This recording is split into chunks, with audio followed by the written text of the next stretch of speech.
nome do Pai, e do Filho, e do Espírito Santo. Amém. Evangelho de Jesus Cristo segundo São Lucas. Glória a vós, Senhor.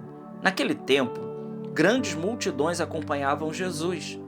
Voltando-se, ele lhes disse: se alguém vem a mim, mas não se desapega de seu pai, sua mãe, sua mulher, seus filhos, seus irmãos e suas irmãs, e até da sua própria vida, não pode ser meu discípulo. Quem não carrega a sua cruz e não caminha atrás de mim, não pode ser meu discípulo. Com efeito, qual de vós, querendo construir uma torre, não se senta primeiro e calcula os gastos para ver se tem o suficiente para terminar? Caso contrário, ele vai lançar o alicerce e não será capaz de acabar. E todos os que virem isso começarão a caçoar, dizendo: este homem começou a construir e não foi capaz de acabar. Ou ainda, qual é o rei que, ao sair para guerrear com outro, não se senta primeiro e examina bem se com 10.000 homens poderá enfrentar o outro que marcha com ele com 20.000? Se ele vê que não pode, enquanto o outro rei ainda está longe, envia mensageiros para negociar as condições de paz. Do mesmo modo, portanto, qualquer um de vós, se não renunciar a tudo que tem, não pode ser meu discípulo. Palavra da salvação. Glória a vós, Senhor. Meus irmãos, dia 7 de setembro, domingo, 23º domingo do tempo comum, Evangelho de São Lucas, capítulo 14, versículos de 25 a 33. Que palavra forte Jesus hoje está dizendo para cada um de nós.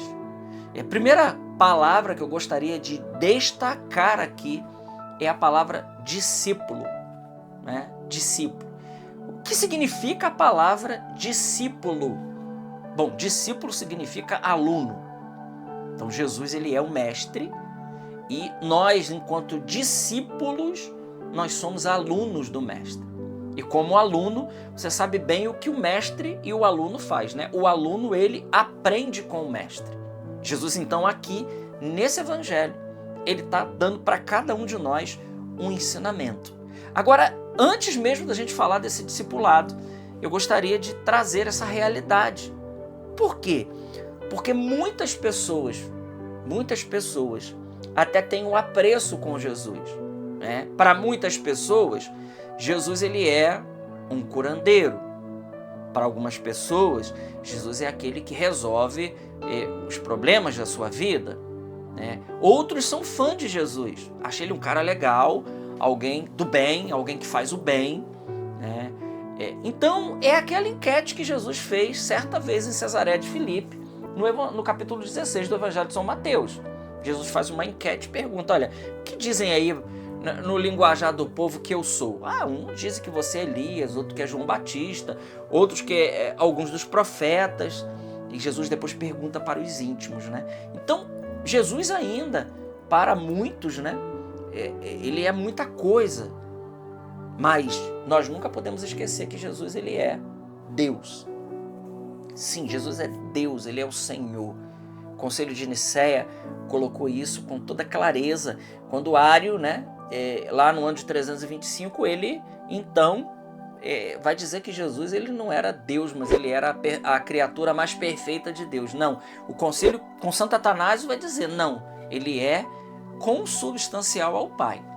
Como a palavra grega que está lá no Concílio de Nicéia, Jesus, ele é homoousios. Essa palavra grega significa que ele é da mesma substância, essência e natureza do Pai e também do Espírito Santo. Essa fé depois no Espírito Santo, ela vai sendo aprofundada depois também, Concílio de Constantinopla primeiro, depois Concílio de Éfeso e por aí vai, Calcedônia também. A fé, ela vai sendo, né, burilada e ela vai sendo especificada para cada um de nós com muita clareza pela igreja. Então Jesus, ele é Deus. Ele é Deus de Deus, luz da luz, Deus verdadeiro de Deus verdadeiro. Primeiro ponto. Então, antes de Jesus ser alguém que a gente admira ou a gente se torne fã dele ou coisa do tipo, nós precisamos saber que Jesus, ele é o Senhor. É o Senhor. E ele nos convida a segui-lo. aqui tem uma segunda parte, então, da nossa colocação. Jesus não obriga ninguém a segui-lo. Ele diz, se alguém quiser me seguir. Né? Em outras passagens do Evangelho, nós vamos ver Jesus falando isso. Se alguém quiser me seguir. Então, nós somos livres. Sim, somos livres para não querer o seguimento de Cristo. Totalmente livres. Nós podemos seguir Jesus se a gente quiser. Se a gente não quiser, o Senhor, Ele respeita a nossa decisão. E está tudo bem. Está tudo bem da parte de Deus. Agora, nós não seguirmos a Jesus, nós não estamos aceitando aquele que é a salvação das nossas vidas. Não podemos esquecer disso. Jesus diz, aquele que crê em mim tem a vida eterna, mas aquele que não crê, ele já está condenado, porque não creu naquele que Deus enviou. Então, ao mesmo tempo que o Senhor deixa livre, porque aqui tem algo bonito, o Senhor ele não tolhe a nossa liberdade. Então, Jesus, nós não podemos ser para Jesus simplesmente alguém que admira Jesus, mas nós temos que ter Jesus como verdadeiramente mestre e Senhor. Então, do que se trata o apostolado? O apostolado é o discípulo é aquele que está aos pés do mestre. E é muito interessante que o documento de Aparecida, quando teve lá o Celan em Aparecida, diz lá que o discípulo missionário, ele nasce de um encontro com o Senhor. Então aqui tem um outro detalhe ainda, porque nós só vamos viver esse discipulado, essa missionaridade, esse discipulado com Cristo, se nós tivermos um encontro pessoal com Ele. Um encontro pessoal com Jesus. Pode ser que a gente conheça Jesus, de ouvir falar. Pode ser que a gente conheça Jesus de ouvir falar. Agora, o conhecer na Bíblia é sempre fazer uma experiência de Deus. Essa experiência que muda completamente, que nos tira de uma posição de ser fã, de ser alguém que admira, para discípulo. É isso que o documento de Aparecida nos ensina, que o discípulo missionário, ele nasce de um encontro pessoal com Cristo. É a pessoa de Cristo que nos transforma. Então, uma vez a gente experimentando na nossa vida a salvação de Cristo, experimentando o Espírito Santo, experimentando a união com Jesus, isso vai fazer de nós automaticamente discípulos. E é aí que a gente entra no Evangelho. Então eu estou contando aqui como a gente se torna discípulo. Nós nos tornamos discípulo tendo um encontro pessoal com Cristo. Esse encontro pode ser de várias maneiras, irmãos. Várias maneiras. No retiro, através de uma música, de uma pregação, de um momento de oração. Mas, de fato, nós precisamos, como diz Jesus a Nicodemos, nascer de novo. Nascer de novo. Nós nascemos uma vez para esse mundo através do nascimento biológico. E nós nascemos para a vida espiritual através do batismo, e nesse encontro que nós vamos tendo com o Senhor ao longo da nossa vida, nós vamos nascendo para a vida da graça, para a vida eterna. Para a vida eterna. Não basta só nascer biologicamente.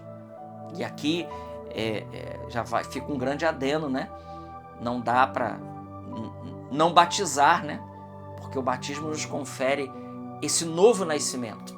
Nascimento para a vida do alto, para a vida da graça, para a vida sobrenatural.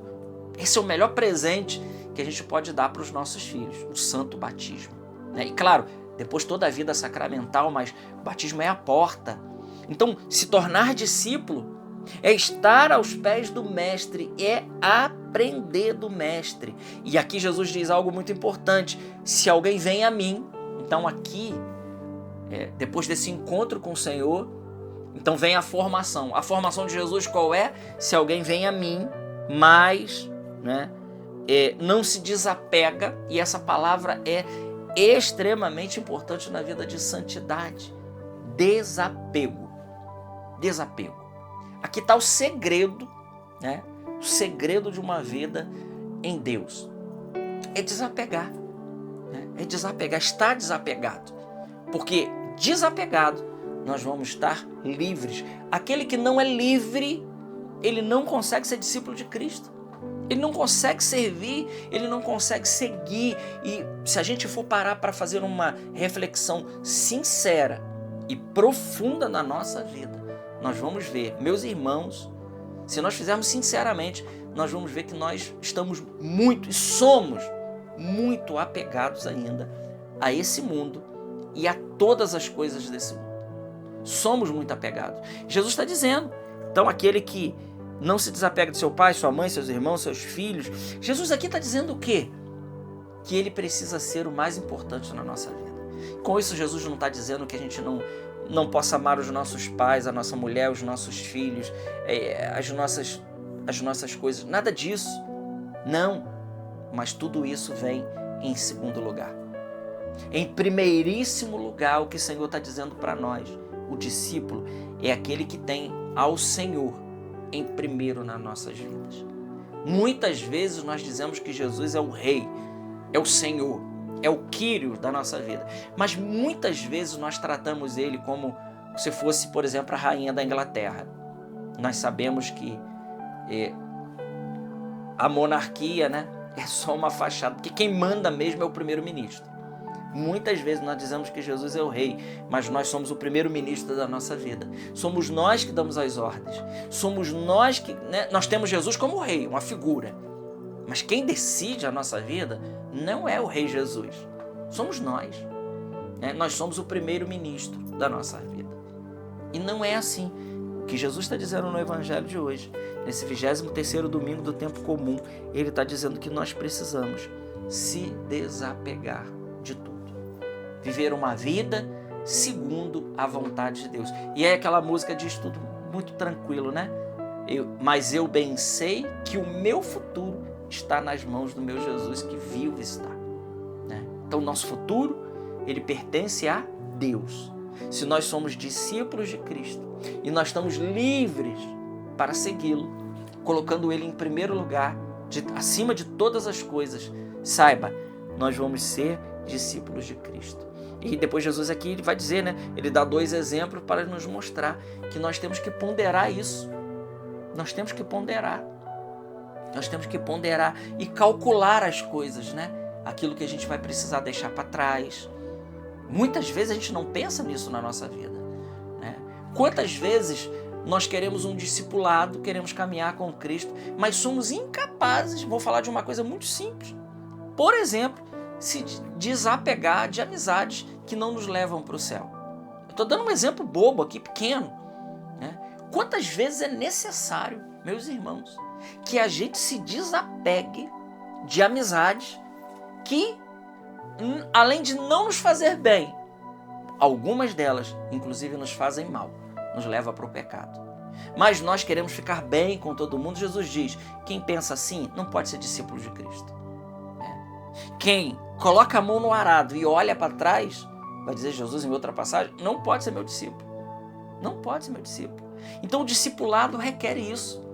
Requer colocar Deus em primeiro lugar. E tudo aquilo que não é Deus, e tudo aquilo que nos rouba de Deus, vai cantar Juninho Casimiro, que me rouba de ti? O que me rouba de ti? O que me rouba o discipulado? O que me rouba de ser um discípulo verdadeiro de Cristo? É um trabalho? É uma amizade? É um grupo de amigos? É um cargo? Eu não sei o que é. Mas saiba, meu irmão, minha irmã, qualquer coisa que nos roube de Deus, saiba, se a gente prefere ficar com tudo aquilo que nos rouba de Deus, nós não estamos no caminho do discipulado. Não estamos. E Jesus hoje está nos chamando a atenção para isso, não para nos condenar, não para jogar algo na nossa cara, muito pelo contrário. O Senhor está fazendo isso hoje porque Ele nos ama e Ele nos quer inteiramente para Ele. E aqui eu encerro com aquela palavra que Jesus diz no capítulo 17 de São João, Eu rogo a Ti, Pai, por eles, para que nós sejamos um como eu e você somos um. Então o que Jesus quer de nós é essa configuração, essa união com Ele, porque Ele é, sem dúvida alguma, o melhor que a nossa vida pode querer e pode ter. Ele é o melhor. Ele é o melhor que nós podemos querer e que nós podemos ter. Ele é Jesus. Quem tem Deus, tem tudo.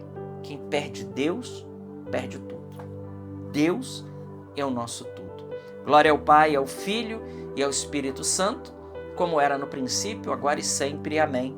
Salve Maria Imaculada.